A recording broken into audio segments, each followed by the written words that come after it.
All right, this weekend, UFC 279 goes down in Las Vegas, Nevada, and we have an incredibly intriguing and fascinating main event. It is KHAMZAT Chimaev, Boers, taking on the cult favourite, the fan favourite, the man that never quits, the man that never says die. Of course, I'm talking about Nate Diaz, Stockton's own, in what is more than likely Nate Diaz's final fight in the UFC. Now, Diaz has been around the UFC a long time, came through the Ultimate Fighter, put on some tremendous wars. You know, he's got one of those attitudes. I'm an athlete, a warrior. We should always be ready to fight everybody on our worst day. He'll never quit. He'll never give up on himself, you know. But that doesn't mean he'll always win.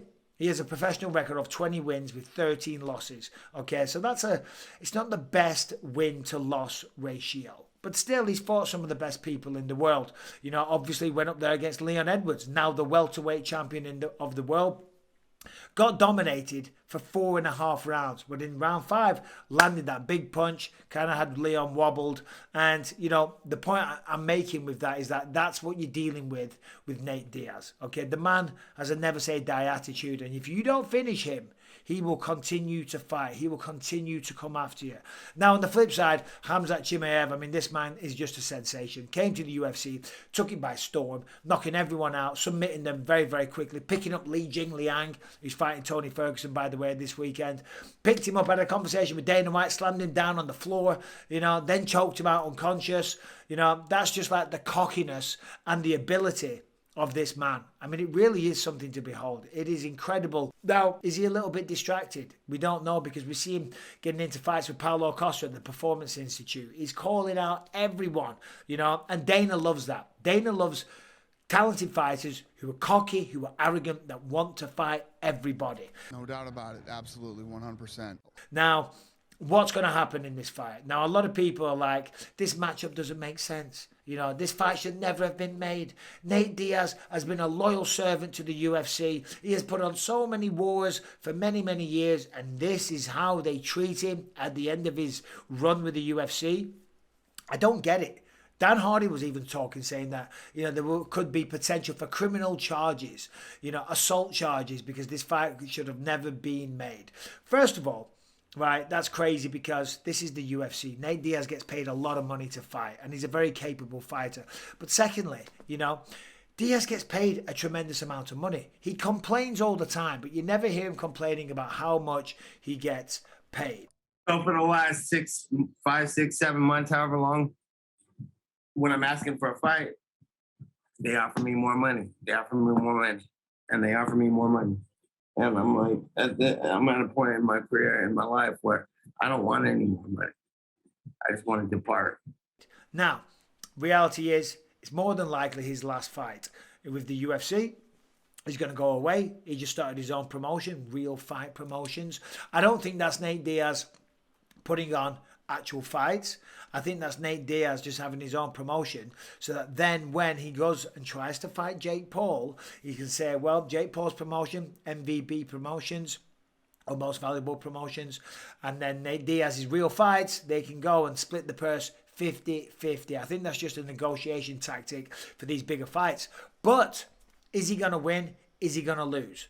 All right, it is officially that time of year that we've all been waiting for. The NFL is back, baby. And what better way to kick things off than with an exciting new deal from DraftKings Sportsbook, an official sports betting partner of the NFL.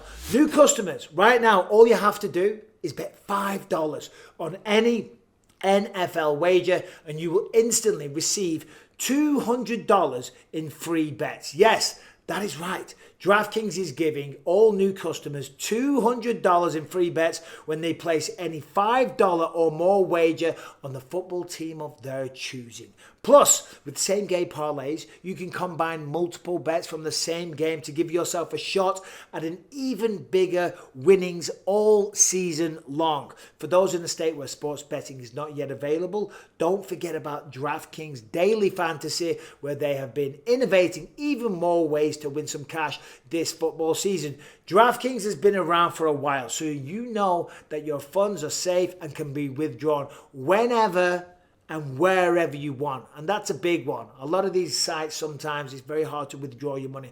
With DraftKings, that is not an issue. So Download the DraftKings Sportsbook app right now. New customers use the promo code Bisping and receive $200 in free bets instantly when placing a $5 wager.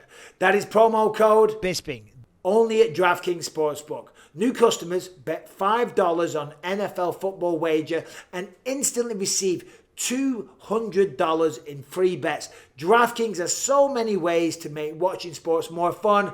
Good luck to you all.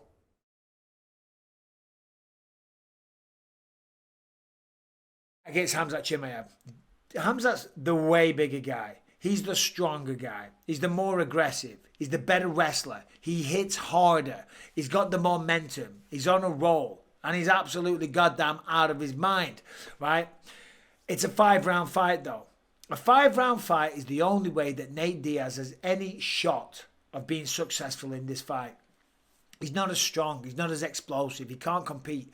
He doesn't necessarily have the one-punch knockout power either. KHAMZAT Chimaev clearly does. Knocked out Jeremy Mirchart, 17 seconds, one shot. And Mirchart's not a bad fighter. He's a great fighter. He's had some tremendous victories lately. But that just showed what KHAMZAT is capable of. Now, he went up against Gilbert Burns. This is a key fight that's relevant to what I'm going to say in a minute. Gilbert Burns and KHAMZAT Chimaev put on a magnificent war. Thoroughly enjoyed that fight. Everyone did. And it showed that KHAMZAT is human, because of course he's human. You know, he can't go out there and just dominate everybody. And Gilbert Burns is a tough son of a bitch. Some of the best jiu-jitsu, heavy hands, and super experienced. But as the fight progressed, KHAMZAT Chimaev started to slow down a little bit, which of course, you know, most of his fights he goes out there and he finishes very quickly. So we haven't seen him get pushed to that limit. Now, I always say in fight sports, you've got to be a good hammer and you've got to be a good nail. You've got to be able to give it, but you've got to be able to take it as well. And what he showed in that fight against Gilbert Burns is that he could definitely take it. He showed that he could dig deep, but he also showed that as the fight progresses, as it gets to the later rounds, he can slow down. He can get tired. And that's part of the problem with him being so big for the weight class. KHAMZAT Chimaev is absolutely gigantic for 170 pounds.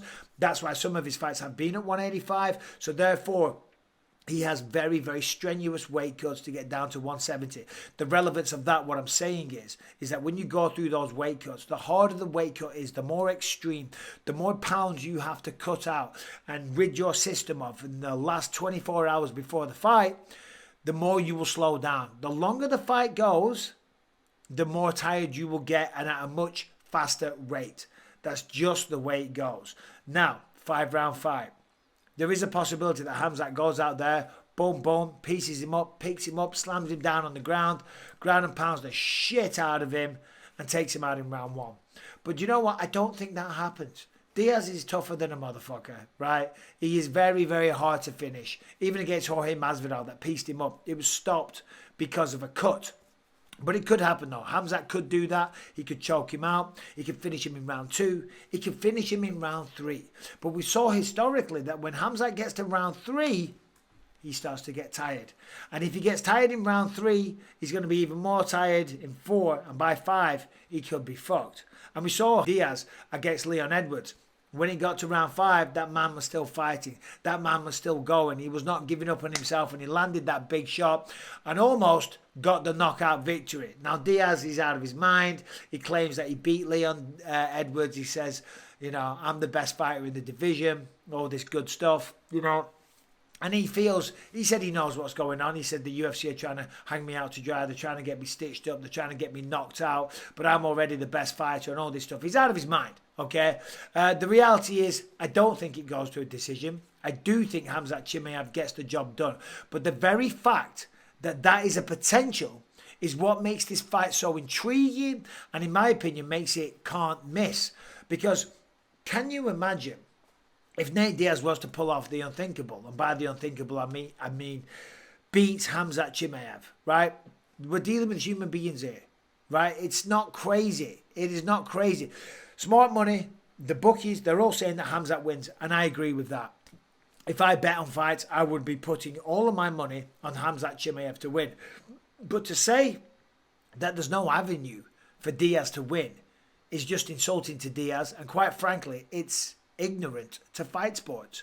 We are dealing with human beings here. Anything can go wrong. People can get tired. They can have a bad weight cut. They can zig when they should have zagged. They bob when they should have weaved. You walk onto a knee. You make a mistake. You slip on a banana peel. A million things can fucking go wrong. And if Diaz was to pull it off, then maybe we still see him fight in the UFC. Because there is a possibility that if he wins the fight against KHAMZAT Chimaev, right, the UFC then say, right, hold on, Diaz, how about this? We'll offer you a contract with even more money and we guarantee you a title fight.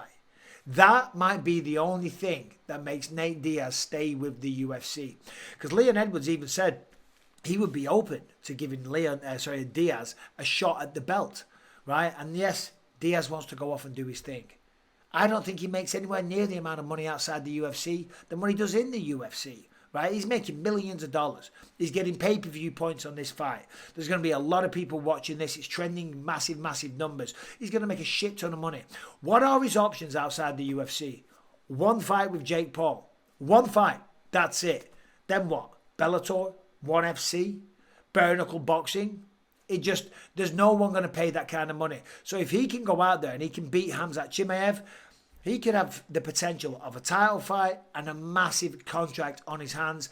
And I think he will be a fool not to take that. However, these are hypothetical situations that I'm talking about. Hypothetical scenarios that are more than likely not going to happen, because my pick is that KHAMZAT Chimaev goes out there and gets the job done within 2 rounds this weekend. He hits harder. He's a better boxer. He's bigger. He's got the wrestling. He can stop the jiu-jitsu. And he's going to get the win. Anyway, there is my official prediction for UFC 279. KHAMZAT versus Diaz. By the way, very excited for it. There's no disrespect to Diaz. I love what he brings to the table. But I just feel, KHAMZAT is going to be too much. And that's why the book is having him as such a gigantic favourite. Anyway, hope you're all well. Subscribe, ring the bell. Talk to you soon.